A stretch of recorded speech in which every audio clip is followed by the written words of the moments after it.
We are approaching a sociological event horizon.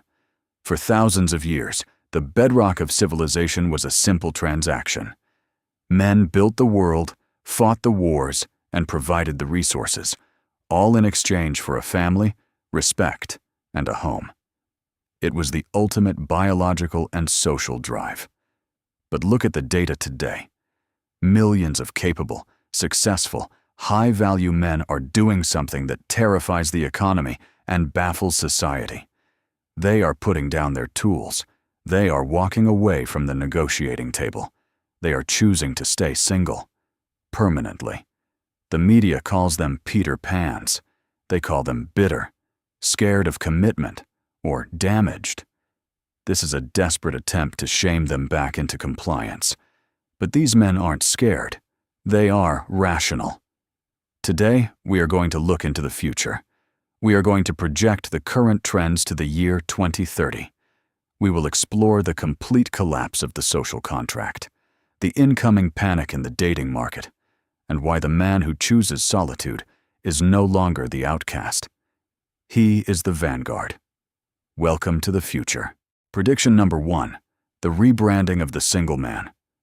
For decades, society used a powerful weapon to force men into marriage: shame.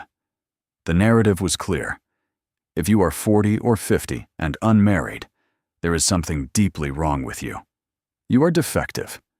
But by 2030, the math will be too obvious to ignore. The men who opted out in 2020 are now reaching their 40s and 50s. And what do we see? We do not see depressed hoarders.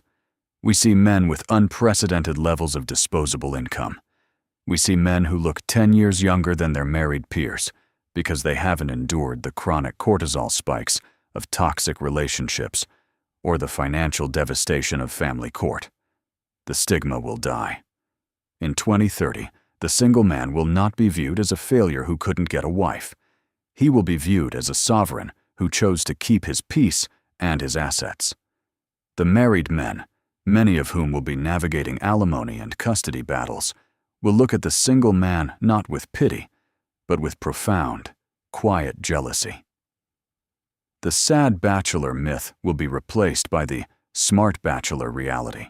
Prediction number 2, the acknowledged bankruptcy of the social contract. Why did men marry in the past? Because it was a fair trade. Men bore the burden of performance, but they received the reward of authority, respect, and a guaranteed family structure.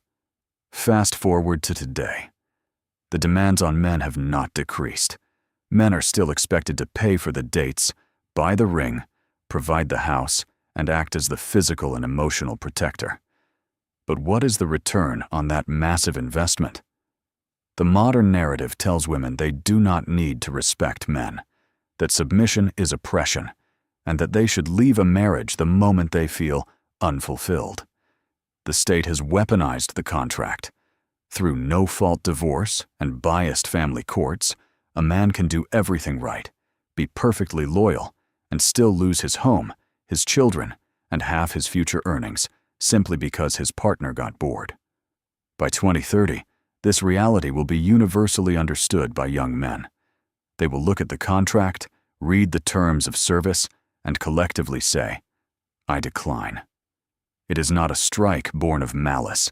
It is a strike born of basic financial and emotional literacy. Prediction number 3, the rise of the rational actor. When women see men walking away, they often use psychological shaming. Who hurt him? He needs therapy. He's just bitter because he got rejected.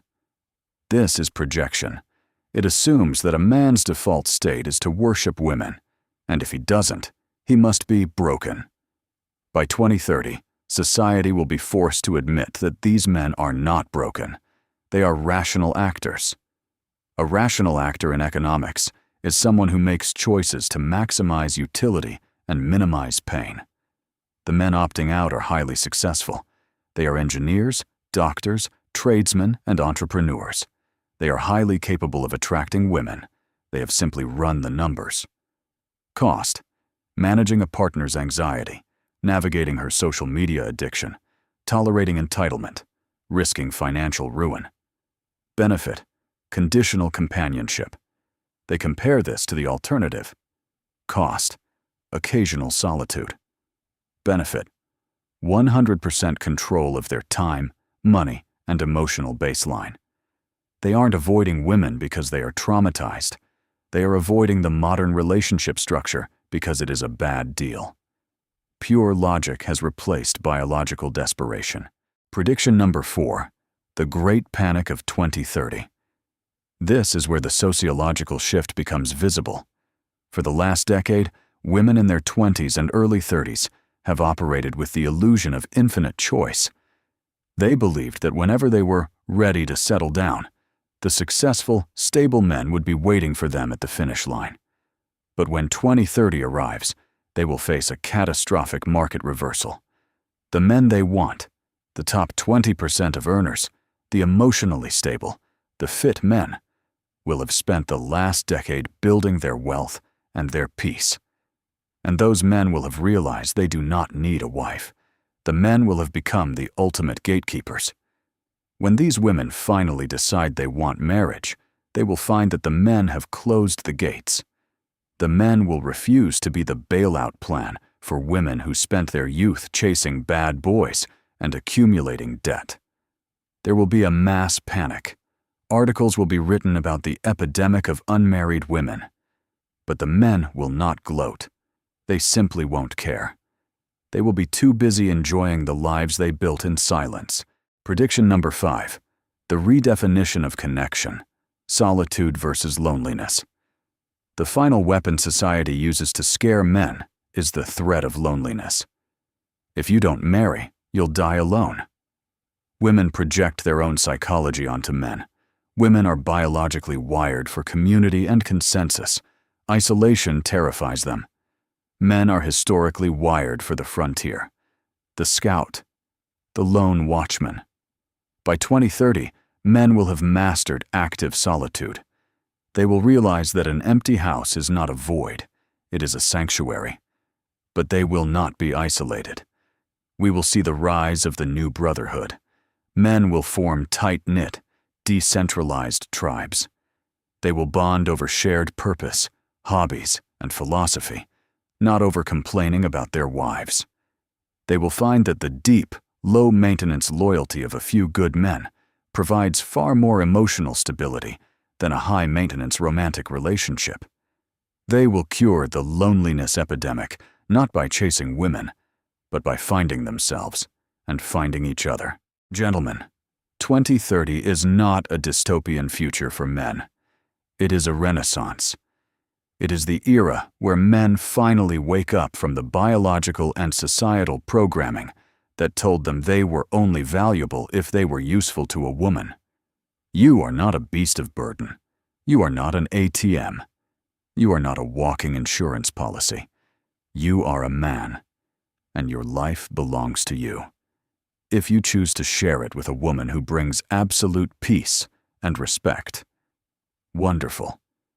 But if you choose to walk the path alone, know that you are walking the path of kings. If you are ready for the future, hit the like button. Subscribe for more blueprints from the edge of tomorrow. Case closed.